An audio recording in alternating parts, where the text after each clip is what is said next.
Бала тәрбиесі барысында оларды көптеген нәрседен сақтандырып, біршама дүниелерге тыйым салатынымыз өтірік емес. Бұл тыйымдар сіздің балаңыздың дамуы мен өсуіне кедергі екенін білесіз бе?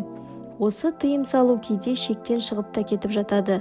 Біздің қазақ менталитетінде мынаны істеме, ұят болады, ондай сөз айтпа, ел не дейді деген тыйымдар баланың қиялына жиі тосқауыл қояды. Баласы аспаз болуды армандаса аспаз дейді, қай атаң аспаз болып еді, сен заңгер боласың, соттың әкесімін деп мақтанбаймын ба, деп ұлына өз арманын арқалатып жіберетін ата-аналар да жоқ емес. Қабілеті мен мүмкіндіктерін айқын байқау үшін балаға белгілі бір мөлшерде еркіндік керек. Жапон халқы бала 5 жасқа толғанша оны еркін жіберіп, ешқандай нәрсеге тыйым салмайды. Тек 5 жастан кейін қатал тәртіпке көшіреді екен. Ал пайғамбарымыздың 5 жасқа дейін тұрмақ өз тәрбиесінде болған 10 жасар Анас ибн Мәлік тапсырылған істі ұмытып, ойнап кеткенде бір ретте киімегенін, ұрыспағанын көреміз. Әрине, балаға тыйым керек, бірақ оның белгілі бір шегі де болуы тиіс.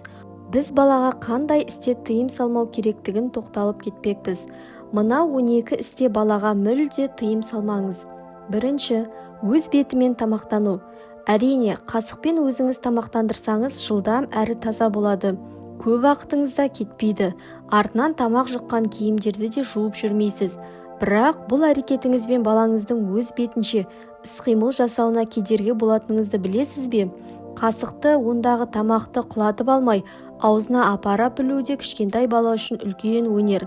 Әрі ол сәбиіңізді шыдамдылыққа, жауапкершілікке үйретеді. Ертең бала бақшаға бергенде де бұл қылығы үшін тәрбиешілерден мақтау еститініңіз сөзсіз.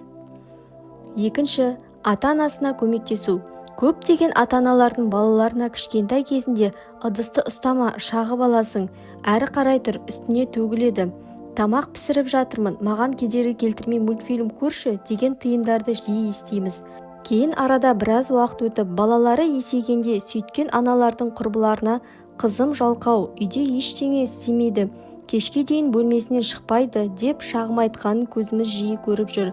Сондықтан сіз жұмыс жасап жатқанда жаныңызға балаңыз келсе, оны қууға асықпаңыз. Керісінше үй жинап жүрсеңіз, қолына сыпыртқы беріп қойыңыз. Шкаф жөндеп жатсаңыз, жаныңызда балға ұстап тұрсын. Кішкентай ұлыңыз қолыңыздағы пакетті көтермекке ұмтылса, жеңілдеуін ұстата салыңыз. Бастысы, балаңыз ұсынған көмектен бас тартпаңыз. Сізге көмектесу арқылы ол өзін үлкен әрі керекті сезінетін болады. Көптеген жақсы қасиеттер балаға кішкентайынан сіңетінін ұмытпаңыз. Үшінші, бояумен сурет салу. Балаңыздың сурет арқылы өз ойын сыртқа шығаруына тыйым салмаңыз. Бояу шығармашылықтың бастауы. Ол баланың фантазиясын дамытады, ойлау жүйесін кеңейтеді, стресстен арылтады, жүйке жүйесін тыныштандырады. Кішкентайынан суретпен дос болған баланың өзін-өзі бағалауда жоғары болады. Балаңызға әдемі бояу қарындаштарын, акварель алып беріңіз. Үстіне ескі футболка немесе фартук кигізіп, алдына сурет салуға арналған қағаздарды жайып тастаңыз. Кішкентайыңыз қалағанынша сурет салсын, ал одан жағылып қабырғаға сурет салуға көшсе, оның да шешімі бар. Үйдің қабырғаларына плакат немесе ватмандар жабыстырып тастаңыз. Сонда керегені жуып немесе әктеп жүрмейсіз. Бастысы бала қиялына ерік беру. Төртінші, эмоциясын білдіру. Жүгіру, секіру, айқайлау, күлу, жылау, яғни бала болуға тыйым салмаңыз. Бала сонысымен бала. Әрине, емханада, қонақта белгілі бір тәртіпке бағындырғаныңыз жөн. Бірақ үйде қалағанын істесін. Бойдағы толассыз энергияны бірдеңе етіп шығару керек қой. Бесінші, турниктер мен спорт кешендерінен шектемеу. Балаңызды аулада ойнатып жүргенде, онда шықпа, қауіпті деп, турниктерден түсіріп алып, құмға алып қашудың қажеті жоқ. Керісінше, ата-ана оған қалай шығатынын, қалай түссе құламайтынын көрсетіп, қауіпсіздік шараларымен таныстыру керек. Сонда сіз жоқ кезде турникке шығуға талпынған балаңыз құламайтын болады. Алтыншы, сумен ойнау. Әрине, балаңыз үйді көл жасауы мүмкін, бірақ анда-мұнда сумен ойнауға да мүмкіндік беріп тұрыңыз. Рас, бастан аяқ үсті-басы су болар, бірақ сәбиіңіздің сол сәттегі көздерінен ұшқындаған бақыт оттарымен көтеріңкі көңіл күйіне ештеңені айырбастамасыңыз анық. Жетінші, шалшықта секіру. Шалшықтың үстінен бір жүгіріп өтуге кішкентай бала тұрмақ, ересек адам да қызығады. Кейде балаңызға су өтпейтін етік кигізіп, жаңбырдан кейін жиналып қалған, немесе суық күндері беті қатып қалған шалшықтың үстінен қалағанынша жүгіріп өтуге рұқсатыңызды беріңіз. Жақсы эмоция салауатты өмір кепілі. 8. Сынатын заттарды ұстау. Баланың барлығына тән қасиет, олар кез келген жаңа нәрсені ұстап, зерттеп, тамақ болсын жеп көргісі келеді. Өзіңізге сыйланған ыдыс, статуэтканың баланың да ұстап көргісі келсе, беріңіз. Бірақ берердің алдында бұл заттың өзіңізге қымбат екенін байқап ұстау керектігін, құласа сынып қалатынын түсіндіру керек. Түсіндіргеніңізге қарамастан қолынан түсіріп, сындырып алса, ұрысып баланы шошытпаңыз. Ештеңе етпейді деп, оны жұбатып, қалдықтарын бірге жинап алыңыз.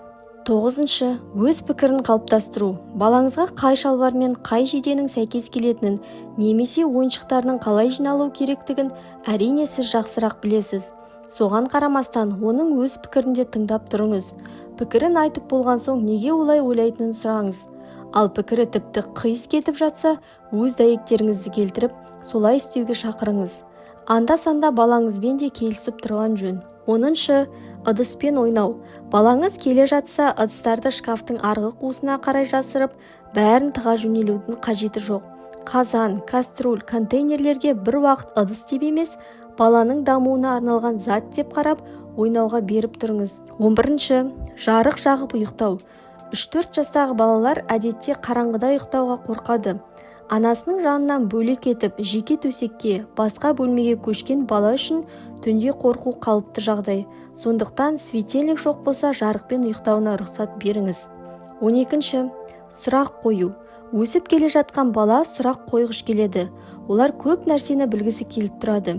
Көптеген ата-аналар мазамды алмашы, жұмыстан шаршап келдім, немесе кейін жауап берейінші деп баласының қызығушылығына немқұрайлы қарап жатады. Ал сұрақтарына жауап ала алмаған баланың білуге, үйренуге қызығушылығы төмендейді.